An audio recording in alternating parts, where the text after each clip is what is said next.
नमस्कार साथियों, स्वागत है आपका गोल ब्रेकर के यूट्यूब चैनल में। मैं वीके वर्मा आपका स्वागत करता हूं। दोस्तों, इस वीडियो में मैं आपको बताने वाला हूं कि जो नॉर्दर्न कोलफील्ड लिमिटेड है उसके अंदर 1500 वैकेंसी आई है, जिसमें आईटीआई स्टूडेंट्स के लिए वैकेंसी आई हुई है। 10th प्लस आपका आईटीआई चाहिए, तो इसके बारे में कंप्लीट चर्चा करेंगे।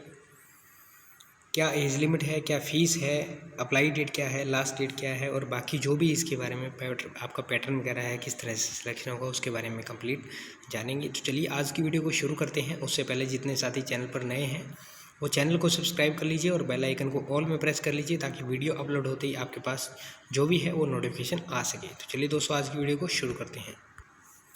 दोस्तों, जैसा कि यहाँ पे आप देख पा रहे हैं, मैंने जो ऑफिशियल वेबसाइट है, ये इसका जो नोटिफिकेशन है मैंने डाउनलोड कर लिया है। यहाँ पे आप देख सकते हैं NCL office of general manager HRD northern coalfield limited, northern coalfields limited. यहाँ पे दिया गया है एनसीएल ऑब्लिक, ये जो नोटिफिकेशन है इसके बारे में कंप्लीट यहाँ पे जानकारी दी गई है। हाल फिलहाल का नोटिस है, मैं इसका वीडियो बना नहीं पाया, तो ये 5-6 दिन पहले का है। इसमें क्या दिया गया है कि आपको यहाँ बताया गया है, northern coalfield limited A mini Ratna company है। आप जानते हैं हमारी जो रत्ना कंपनी है उनके अंदर नाम शुमार है इसका। Is a subsidiary company of Coal India Limited, Coal India Limited की सब्सिडरी है।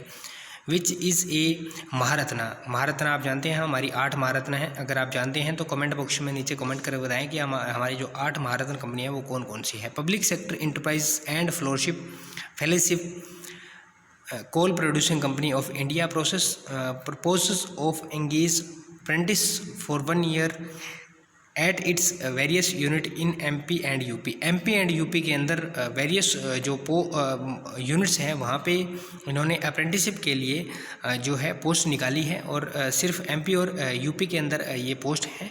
अप्लाई कोई भी कर सकता है, ऑल ओवर इंडिया के कैंडिडेट यहाँ अप्लाई कर सकते हैं। Online application are invited from interested candidate से ऑनलाइन एप्लीकेशन मंगवाया गया है। Who have passed IT exam from UP और एमपी बेस्ड इंस्टीट्यूशन ओनली। आप यूपी या एमपी बेस्ड इंस्टीट्यूशन से सिर्फ एग्ज़ाम पास हो आप ऑल ओवर इंडिया के कहीं भी, लेकिन आपका एग्ज़ाम जो है वो यूपी और एमपी इंस्टीट्यूट बेस्ड हो, उसी से पास हो, ठीक है।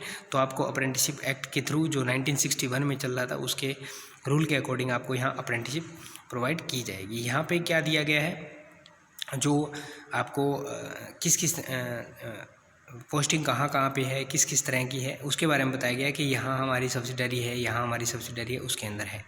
और मैं आपको अगर वैकेंसी की डिटेल की बात करें तो यहाँ पे जो वैकेंसी है हमारी, सबसे पहले हम बात करेंगे तो जो फिटर की वैकेंसी है, या उससे पहले अगर मैं वेल्डर की बात करूं तो वेल्डर की वैकेंसी 100 वैकेंसी के बारे में यहाँ पे बताया गया है। वेल्डर गैस एंड इलेक्ट्रिक जो वेल्डिंग है, यहाँ पे आप देख पा रहे होंगे 100 वैकेंसी यहाँ पे दिया गया है। और जो आपका पीरियड ऑफ अप्रेंटिसशिप एक्ट है, इसका ड्यूरेशन जो है आपको 1 ईयर रहने वाला है। दूसरी अगर पोस्ट की बात करें तो यहाँ पे फिटर के लिए दिया गया है, जहाँ की आपकी 800 पोस्ट है और 1 ईयर का यहाँ भी रहने वाला है। इलेक्ट्रीशियन पोस्ट के लिए 500 पोस्ट दी गई है। मोटर मैकेनिक के लिए नीचे अगर देखें तो 100 पोस्ट दी गई है, और सभी का जो है वो ट्रेनिंग 1 ईयर का रहने वाला है। तो इस तरह से अगर मिलाएं 800 प्लस 500 प्लस 100 प्लस 100, तो हमारी देखी जाए तो 1500 होगी। फिटर के लिए 800, इलेक्ट्रीशियन के लिए 500, 100 वेल्डर के लिए, और 100 हमारी जो है वो मोटर मैकेनिक के लिए हो जाती है। तो 1500 टोटल आपकी वैकेंसी निकली हुई है। तो आप जो भी साथी यहाँ पे जो क्वालिफिकेशन है उसके बारे में आपको छोटी सी एक डिटेल बता देता हूँ, जो भी क्वालिफिकेशन किसकी कितनी है। ये क्वालिफिकेशन और एलिजिबल क्राइटेरिया है। फॉर वेल्डर 8th पास हो, या एनसीवीटी या एससीवीटी यूपी या एमपी बेस्ड इंस्टीट्यूशन से एनसीवीटी या एससीवीटी आईटीआई किया हो। फॉर इलेक्ट्रीशियन 10th पास हो, प्लस में NCVT SCVT UP and MP base से, यूपी और एमपी बेस से आईटीआई किया हो। फॉर फिटर सेम है, और फॉर मोटर मैकेनिक सेम है। तो जो वेल्डर है उनके लिए 8th क्लास है, और अगर उससे ज़्यादा है तो भी चलेगा, कोई दिक्कत वाली बात नहीं है। और फॉर सभी ट्रेड जो हैं उनके लिए जो आप यहाँ पे बेस बता रखा है कि मैकेनिकल एमपी और यूपी बेस हो। कैंडिडेट जो ओबीसी के कैंडिडेट हैं उनके लिए यहाँ पे SC ST कैंडिडेट के लिए 45% है और जो OBC जनरल कैंडिडेट है उनके लिए 50% जो है वो मिनिमम जो क्राइटेरिया है वो आपका रखा गया है, यानी कि आपके इतने परसेंटेज जो नंबर है वो होने ज़रूरी हैं। उसके बाद कट ऑफ जो आपका है वो बताया गया 31/12/2019 में आपका जो क्वालिफिकेशन या एज का जो कट ऑफ है वो लिया जाएगा। उसके बाद रिजर्वेशन फॉर PWD कैंडिडेट, यहाँ पे PWD कैंडिडेट के लिए रिजर्वेशन का प्रावधान किया गया कि उनको 40% जो है जो एलिजिबल कैंडिडेट जो 40% कैंडिडेट क्या होते हैं, जैसे उनमें परमानेंटली डिसेबिलिटी है 40%, तो वो यहाँ पे एलिजिबल नहीं रहने वाले हैं, ठीक है। और यहाँ पे काफ़ी सारी जानकारी और भी दी गई है, जैसे अगर एज की बात करें तो आपको कैसे कैलकुलेशन होगा, तो मिनिमम आपकी 16 ईयर एज चाहिए और मैक्सिमम 24 ईयर चाहिए, 24 ईयर मैक्सिमम चाहिए।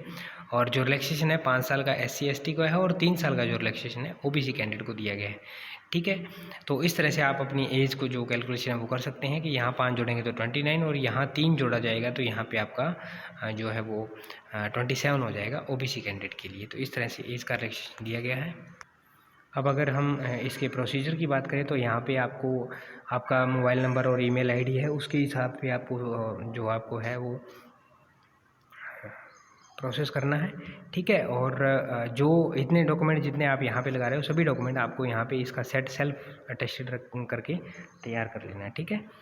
और यहाँ पे रिसेंट कलर फ़ोटो है, सेल्फ सिग्नेचर है, पेरेंट और गार्जियन के सिग्नेचर है, IT मार्कशीट है एंड सर्टिफिकेट है, 10th या जो IT 10th और 8th है उसके मार्कशीट चाहिए एज प्रूफ के लिए, PAN card, Aadhaar card, caste certificate, bank account की डिटेल। तो क्योंकि यहाँ पे आपको जो कुछ सैलरी वगैरह है वो भी स्टाइपेंड के तौर पे जो दिया जाएगा वो भी दिया जाएगा। तो application process is of 2 stage में आपका है।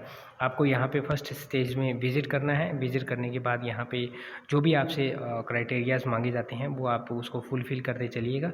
उसके बाद नेक्स्ट में आपका सेकंड प्रोसेस रहेगा जिसके अंदर आपको जो अपने डॉक्यूमेंट्स वगैरह है सबमिट करने के लिए स्कैन कॉपीज़ वगैरह है, फ़ोटोग्राफ्स की, वो लगाते रहना। पहले में आपका रजिस्ट्रेशन, दूसरे में आपके डॉक्यूमेंट वगैरह ये प्रोवाइड कर दिए जाएंगे। और जो आपका सिलेक्शन होने वाला है वो मेरिट बेस पे आपका सिलेक्शन इसके अंदर रहने वाला है। और कुछ एक आपको जो अप्रेंटिसशिप एक्ट के तहत जो स्टाइपेंड के तौर पे दिया जाएगा वो भी दिया जाएगा और उसके अंदर आपका TA DA वगैरह यहाँ पे आपको नहीं दिया जाएगा, इस तरह से लिखा गया है। और आपको जो बेनिफिट मिलने वाला है इस अप्रेंटिसशिप एक्ट से क्या होता है कि आप कहीं से अप्रेंटिस किए हुए रहेंगे तो आपको जो इसमें सिलेक्शन जब कहीं होगा तो NCL के अंदर आपको एज ए रिज़र्व कोटा आपको वहाँ पे भर्ती किया जाएगा। और आपकी ये बेनिफिशियर आपके लिए बहुत रहने वाला है, क्योंकि इसमें आपको शायद 20% के करीब इसमें आपका रिज़र्व कोटा रहने वाला है। तो इन फ्यूचर अगर वैकेंसी निकलती है तो आपके लिए ये बहुत अच्छा रहने वाला है। तो दोस्तों ये थी आपके लिए अपडेट, बहुत ही अच्छी मैंने अपडेट आपको प्रोवाइड करने की कोशिश की है। उम्मीद करता हूँ जानकारी हेल्पफुल है।